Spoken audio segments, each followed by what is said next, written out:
I think I see a lot of parallels between the annexation of Crimea and the Russian aggression in Donbass, which was a quite hidden aggression. I mean, hidden for the Western public, at least, not so much for people who got a little bit involved and were a little bit deeper, digging a little bit deeper into this topic. But what we could see in 2014, after the annexation, there was some kind of public reaction. Oh my God, what Russia is doing. And after we imposed sanctions and the Russian disinformation machine started to confuse the audiences all around the world, people got more and more filled and with Russian narratives, with Russian ideas. More and more the idea developed in their minds that Ukraine is to blame, that Ukraine actually deserved it because of some reasons. And they were looking for any possibility to blame the victim instead of the aggressor. And now, after the full-scale invasion, which happened last year, we can see that the same is happening. But on a different scale, because we have to understand this is a full-scale invasion, that Russia still probably plans to invade Kyiv, for instance, to overthrow the government, to install a puppet regime and to annex officially huge territories of Ukraine. And still we have the same situation that on the beginning there was this shock, and a lot of people talked about how terrible this situation is. And now more and more people are defending the actions of Russia, are blaming Ukraine. We have this victim blaming or both sidism when they say things like they should just negotiate and they need to solve the problem. Both sides need to de-escalate, something like that. And this is the result of the Russian disinformation and propaganda that is very successful and worldwide, not only in Western societies, of course. I think the Balkan is a very important region for Russian disinformation. It's an important target region. And I guess it seems, at least what we can see from the last months, that they have a very sophisticated strategy in which they target this area.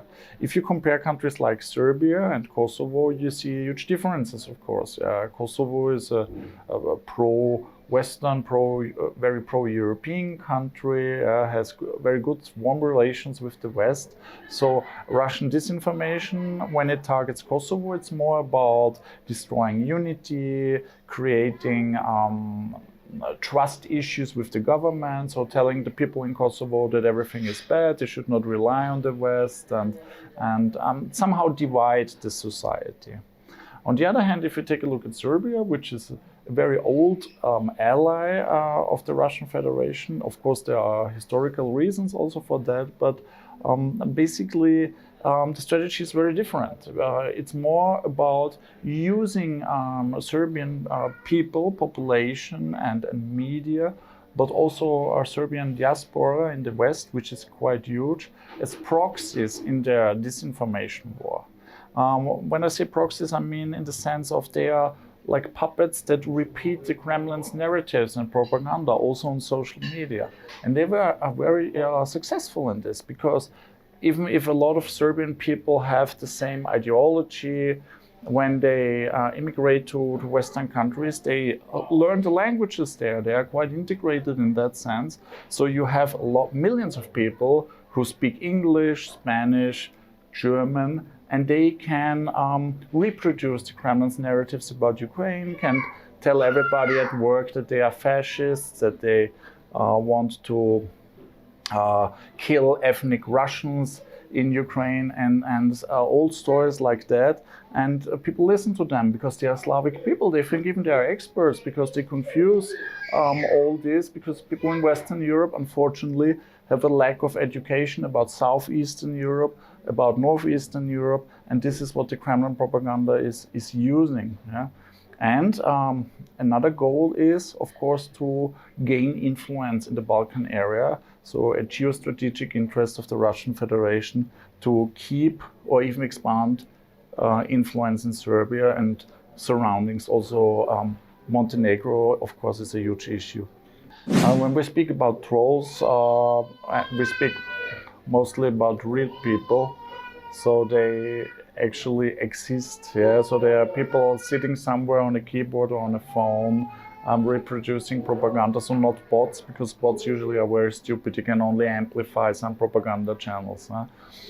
And what we see about the trolls is that they are very much connected to these topics. Yeah. So if you speak about Serbians, they have actually two topics. One is about their domestic situation or about Kosovo. They always spread Kosovo is Serbia, the old stories about 1999, their narrative and everything, and about Ukraine. Yeah, so about that the Ukrainians are to blame. Yeah, so this is quite visible, but we don't know anything about the amount. We don't know how many pro-Russian trolls are outside, because it's very difficult to measure it, and we have no clue how many of them are real people. And this makes the whole disinformation analysis very difficult. We can say what the narratives are. We can at least collect all the stories that are somehow relevant. Yeah, they're all the fake stories, but we have no real adequate data about the amount of trolls and where they come from. This is the problem with social media. You mentioned media, journalists and fact checkers. I think it is very crucial that journalists and media is first of all not creating disinformation themselves, and they should be very self-critical, no matter on which side they are, because this is very important, so people trust media. We have trust issues in any country, no matter how good the freedom of the press is developed.